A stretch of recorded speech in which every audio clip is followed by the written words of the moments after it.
నందిగామలో కబడ్డీ పోటీలకు శ్రీకారం చుట్టిన ఎమ్మెల్యే తంగిరాల సౌమ్య.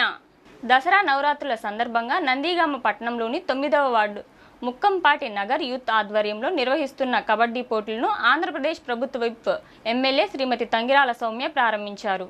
ఈ సందర్భంగా తంగిరాల సౌమ్య మాట్లాడుతూ క్రీడలు యువత జీవితంలో ఆత్మవిశ్వాసం, క్రమశిక్షణ, టీమ్ స్పిరిట్ పెంపొందించడంలో కీలక పాత్ర పోషిస్తాయని తెలిపారు. క్రీడలలో చురుగ్గా పాల్గొనడం వలన ఆరోగ్యంగా, చైతన్యవంతంగా మారడమే కాకుండా సమాజంలో సానుకూల మార్పులు చోటు చేసుకుంటాయని ఆమె అన్నారు. ప్రభుత్వం క్రీడలను ప్రోత్సహించడానికి ప్రత్యేక దృష్టి సారించిందని, కబడ్డీ వంటి సాంప్రదాయ ఆటలకు కూడా ప్రాధాన్యత ఇవ్వడం ద్వారా గ్రామీణ ప్రాంతాల యువతలకు అవకాశాలు కల్పిస్తున్నామని తంగిరాల సౌమ్య పేర్కొన్నారు. యువత క్రీడల వైపు మరింతగా ఆకర్షితులై తమ ప్రతిభను నిరూపించుకోవాలని ఆమె పిలుపునిచ్చారు.